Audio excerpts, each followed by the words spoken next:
Hey there, good morning. It's Dawn, and this morning here in Thailand, I thought I would try my telephone instead of my computer to do this recording because, I'm getting messages, because I was getting all those fractals with the other Facebook Lives, so I'll try this and we'll see.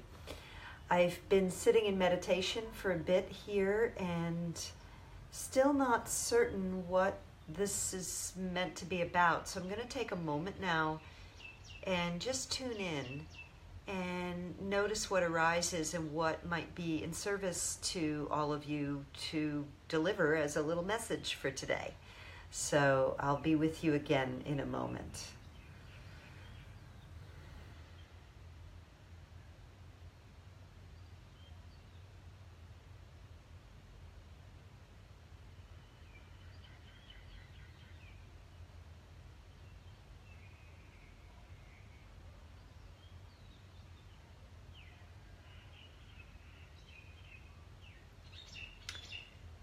Crisis and opportunity.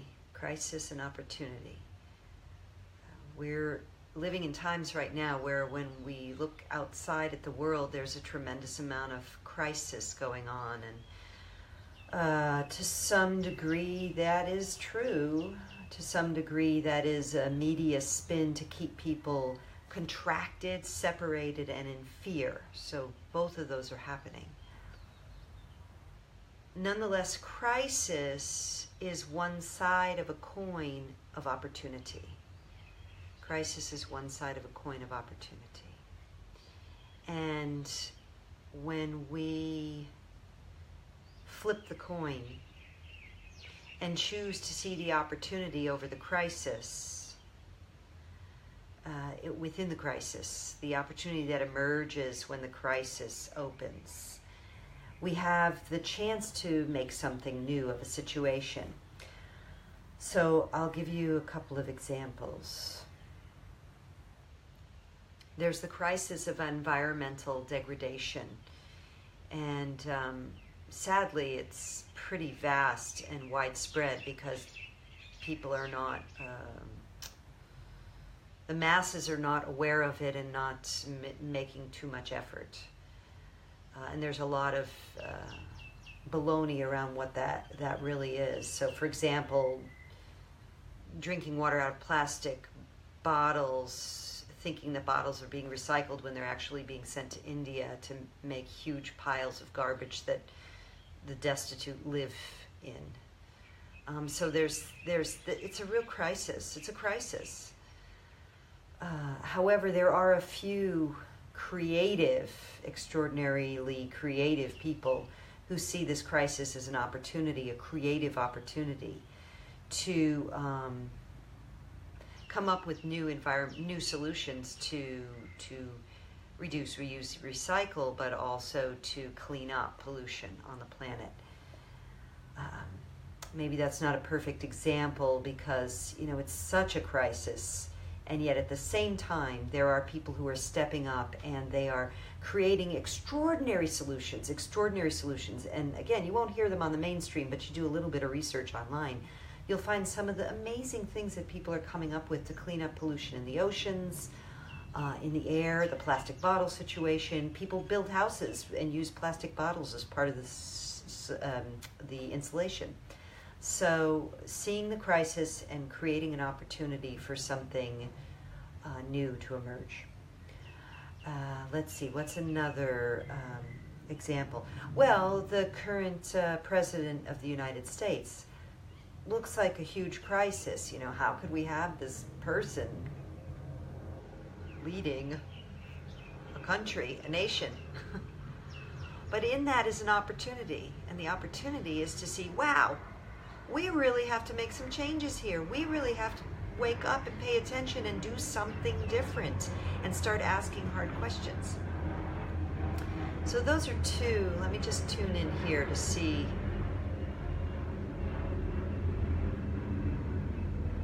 For some reason, Gandhi is coming to mind. There was a crisis There was the crisis of World War II and the end of World War II, and that became the opportunity to finally put enough pressure on the British Raj to quit India. It's not a perfect example, but there are examples of where crisis is an opportunity. So these are big picture examples, but there are also, we all experience these in our lives. And that's really more what I want to talk to now for the rest of this time, at least I think, is that we all face crises at times in our life. And sometimes they're very devastating. I know. Sometimes they're so life-changing. And sometimes they're just like the pressure of life. And we can continue to focus on the crisis and the problem and the whatever it is, and or we can seek the opportunity. And usually the opportunity is an opportunity for change, and that is difficult for us sometimes. So sometimes the crisis comes in the ending of something. It could be a loss. So I'll use an example from my own life. When my first marriage ended, I spent the last 3 years of that relationship really in a deep depression because it wasn't working. It was an unhappy, unhealthy, unkind relationship. And but I was wanting to hold it together. I mean, we both were. But it was increasingly unhappy. So when the end finally came, it looked a lot like a crisis. I mean, financially, it was a crisis for me for a number of years after that. But I walked away, and I had to start something over. So I spent a lot of time looking at the crisis or the pain or the wounding around it. But the truth was, it was an opportunity for me to begin anew, and for him as well. And for my part, at least, I did begin anew. And the opportunities that unfolded when I let go of holding on to the wounding around it and the who's right and who's wrong, the opportunities that opened up were extraordinary and much more in alignment with the truth of who I am. I had to let go of being a martial arts teacher and a kick-ass kickboxer and running a gym and teaching the arts of war. It wasn't aligned with who I was. And that felt like a crisis because I had built my identity around it. But the truth is, it was an opportunity too. And once I let go enough to shed the old, the sprout of the new began. And and the story goes on from there. That's one example. Other kinds of crises can be the actual death of a loved one, which can be so heart-wrenching when that happens.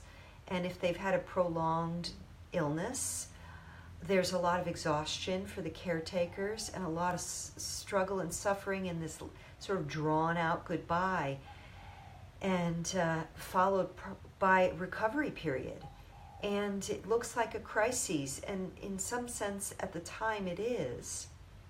But then afterwards there's the opportunity, and even in the midst of it there's an opportunity. There's an opportunity to deepen the truth of the relationship. There's an opportunity to speak the truth. There's an opportunity to reconnect with deep feelings, because our feelings are where our power is. And so it's important that we access our feelings. And so a crisis can also help us reconnect with them. A crisis can also come, any kind of change, the loss of a job. That's a tough one for people. That's a tough one. Even when the job that they're doing is not something that they want anymore. That was part of the end of my marriage, and I've seen so many people go through this, and I see a loved one going through this right now. They're at a glass ceiling in their lives. They're clinging to their job. They can't make any more money. They don't have insurance. They can't actualize what they really want creatively, in relationship, all kinds of things. But the security blanket of the job they have is keeping them there. This is a crisis. It's a crisis point. It's not a crisis like, panic, but it is an internal crisis because there's a crossroads ahead for this person, and the decision is up to them ultimately, because they know that at some point they're going to have to make a change. They can continue to go down the road they're going, but the crisis point will become that much more intense. Or they could let go and say, I don't know exactly what I'm going to do next, but there's an opportunity here for me to expand, to grow, to take a new path, to make a change. So crisis and opportunity are somehow closely linked, and now I'm getting that vision of like the crossroads, where you come to that juncture and you don't know. We can't see so far into the future that we know what's going to be there. We have to make a choice. And that really connects with the whole thing of the power of your feelings. And I think I don't want to water down this message with that information, but I'll share that in another video. But crisis and opportunity. So what I want to end with here today is an invitation. And the invitation is, if you are facing a crisis or a crossroads right now, whether that's a personal one or you're looking out at the world and going, what do they call it, face plant or palm plant or something, like, oh my God, what is going on? It's so crazy out there. The hate and the fear and the leadership that's irrational, and news that's no longer news but is a bunch of mudslinging, name calling. It's hard to make sense of it. So if you're looking outside and that's where the crisis, where you're seeing it, or if it's deeply personal with you, if there's a big change either pending or just happened for you, and you're like, whoa, you're left with your head spinning and perhaps an exhaustion, I want to invite you to really ask, what is the opportunity here? Not to diminish the true feelings of difficulty that you're going through, or the true logistics of difficulty you're going through, but to invite in a solution by asking, what is the opportunity here?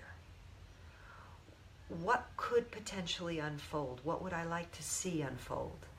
And then tune into the feelings that arise, not the monkey mind that starts telling you what you have to do or the right thing, but what are the feelings that arise?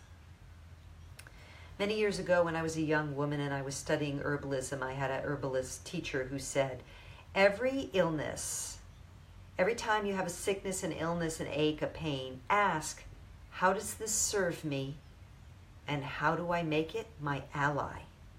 How does this serve me? In other words, what's the opportunity here? What's the lesson?